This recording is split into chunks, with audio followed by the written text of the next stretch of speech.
خوش آمدید۔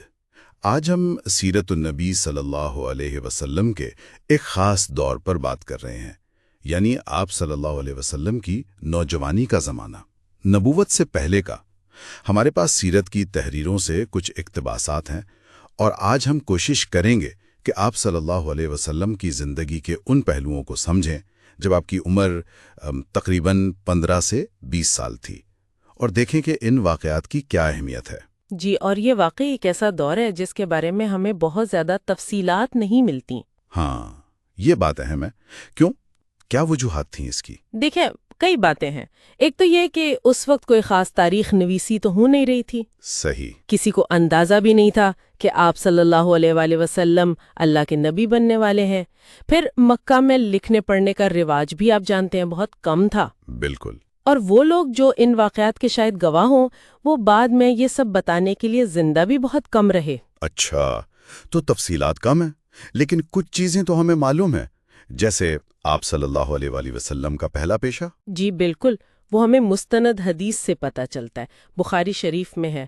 آپ صلی اللہ علیہ وسلم نے خود فرمایا کہ اللہ نے کوئی نبی ایسا نہیں بھیجا جو چرواہا نہ رہا ہو۔ اچھا، تمام انبیاء؟ جی، تو صحابہ نے پوچھا یا رسول اللہ کیا آپ بھی؟ تو آپ صلی اللہ علیہ وسلم نے فرمایا ہاں میں بھی۔ مکہ والوں کی بکریاں چرایا کرتا تھا کچھ قرارید کے عوض، یعنی بہت معمولی اجرت پر۔ معمولی اجرت پر بکریاں چرانا بظاہر تو بہت سادہ سا کام لگتا ہے۔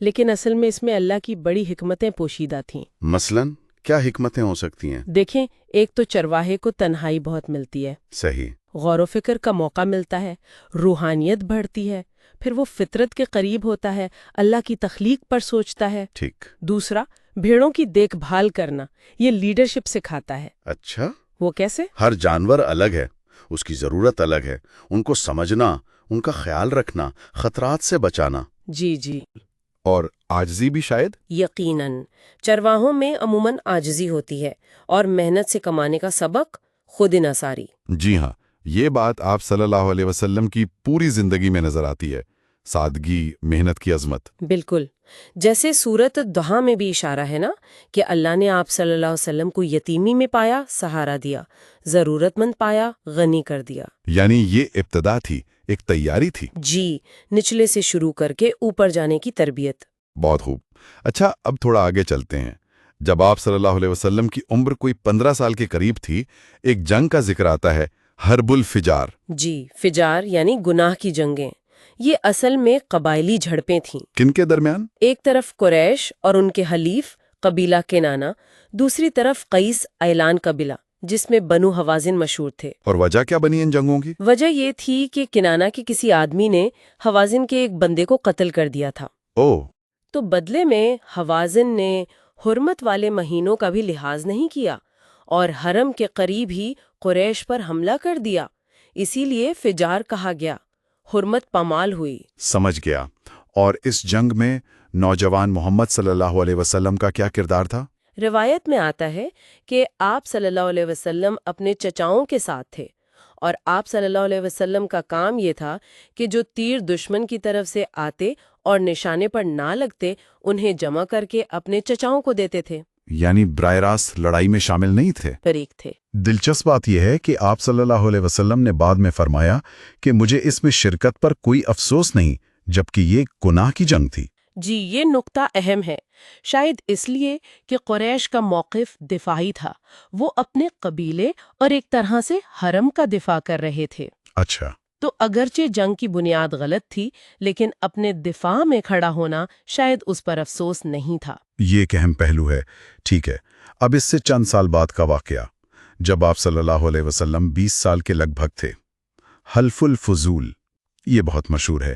جی ہاں، حلف الفضول، فضیلت والوں کا معاہدہ۔ کیا قصہ تھا اس کا؟ قصہ یوں ہے کہ یمن سے ایک تاجر آیا، قبیلہ زبید کا۔ اس نے اپنا کچھ سامان مکہ میں بیچا الاس بن وائل کو، جو قریش کا ایک سردار تھا۔ ٹھیک۔ لیکن الاس نے پیسے دینے سے انکار کر دیا، وہ ٹال مٹول کرنے لگا۔ اچھا، تو پھر؟ وہ یمنی تاجر پریشان ہو گیا، اس نے کعبہ کے پاس کھڑے ہو کر کچھ اشعار پڑھے، فریاد کی لوگوں سے، یعنی مدد مانگی؟ جی، اس کی فریاد سن کر آپ صلی اللہ علیہ وآلہ وسلم کے ایک چچا الزبیر بن عبد المطلب نے پہل کی۔ انہوں نے قریش کے کچھ اہم لوگوں کو جمع کیا عبداللہ بن جدوان کے گھر پر، بنو ہاشم، بنو مطلب، بنو اسد وغیرہ۔ اور وہاں کیا طے پایا؟ وہاں انہوں نے ایک عہد کیا، ایک معاہدہ کیا۔ کیا عہد تھا وہ؟ عہد یہ تھا کہ مکہ میں ہم کسی پر ظلم نہیں ہونے دیں گے۔ اگر کوئی مظلوم چاہے باہر سے ہی کیوں نہ آیا ہو ہم سے فریاد کرے گا تو ہم سب مل کر اس کا حق دلوائیں گے، ظالم سے اس کا حق لے کر رہیں گے، چاہے ظالم ہم میں سے ہی کوئی بڑا آدمی کیوں نہ ہو۔ واہ، یہ تو بڑی بات تھی اس زمانے کے لحاظ سے۔ بہت بڑی بات تھی، اور اس عہد کو پکا کرنے کے لیے انہوں نے خوشبو میں ہاتھ ڈبو کر کعبہ کے پردوں پر لگائیں۔ اچھا، اسی لیے اسے حلف المتبین بھی کہتے ہیں، خوشبو والوں کا معاہدہ۔ جی بالکل، یہی وجہ ہے۔ اور سب سے اہم بات، نبی اکرم صلی اللہ علیہ وسلم خود اس میں شریک تھے۔ جی ہاں، آپ صلی اللہ علیہ وسلم اس معاہدے میں شامل تھے، اور بعد میں آپ صلی اللہ علیہ وسلم نے اس کی بہت تعریف کی۔ حدیث میں بھی آتا ہے نا؟ جی، مفہوم یہ ہے کہ آپ صلی اللہ علیہ وسلم نے فرمایا کہ میں عبداللہ بن جدان کے گھر ایک ایسے معاہدے میں شریک ہوا تھا کہ مجھے اس کے بدلے سرخ اونٹ بھی ملے تو پسند نہ کروں۔ یعنی اتنا قیمتی سمجھتے تھے اسے۔ بالکل، اور فرمایا کہ اگر اسلام آنے کے بعد بھی مجھے ایسے کسی معاہدے کے لیے بلایا جاتا تو میں ضرور جاتا۔ سبحان اللہ۔ تو ان واقعات سے حرب الفجار اور خاص طور پر حلف الفضول سے کیا سبق ملتے ہیں ہمیں؟ دیکھیں، کئی اہم باتیں ہیں۔ حرب الفجار سے یہ اشارہ ملتا ہے کہ بعض حالات میں، معاشرتی معاملات میں، اگر کوئی محدود درست مقصد ہو جیسے دفاع، تو شرکت کی گنجائش نکل سکتی ہے۔ لیکن حلف الفضول تو بہت ہی زبردست مثال ہے۔ یہ دکھاتا ہے کہ نبوت سے پہلے بھی آپ صلی اللہ علیہ وسلم معاشرے میں انصاف کے لیے کتنے فعال تھے۔ اور یہ کوئی مذہبی معاہدہ نہیں تھا؟ نہیں، بالکل نہیں، یہ خالص انسانی اقدار پر مبنی تھا، انصاف، سچائی، کمزور کی مدد۔ تو اس کا اطلاق آج بھی ہو سکتا ہے؟ یقیناً، یہ آج کے مسلمانوں کے لیے، خاص طور پر جو غیر مسلم ممالک میں رہتے ہیں، ایک بڑی رہنمائی ہے۔ کیسے؟ کہ معاشرے کے جو مسائل ہیں، ظلم ہے، نسل پرستی ہے، غربت ہے، ان کے خلاف آواز اٹھانا، عملی مدد کرنا، یہ عین اسلامی روح ہے۔ صحیح، عمل کے ذریعے دعوت۔ بالکل، اور یہ بھی دیکھیں کہ آپ صلی اللہ علیہ وسلم کو نوجوانی میں ہی اس اہم معاہدے میں شامل کیا گیا۔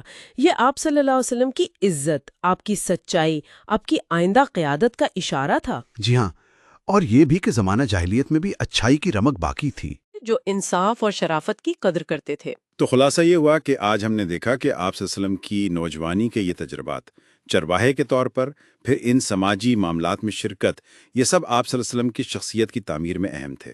جی، اور نبوت سے پہلے ہی آپ صلی اللہ علیہ وسلم کی انصاف پسندی اور فعال کردار کو ظاہر کرتے ہیں۔ بالکل، تو یہ تھی ہماری آج کی گفتگو۔ اور آخر میں سامعین کے لیے ایک بات سوچنے کی کہ یہ جو ابتدائی تجربات تھے، خاص طور پر حلف الفضول میں جو انصاف کا عالمگیر تصور نظر آیا، اس نے آگے چل کر جب آپ صلی اللہ علیہ وسلم نے مدینہ میں ریاست قائم کی، وہاں کے قانون بنائے، تو اس سوچ پر کیسے اثر ڈالا ہوگا؟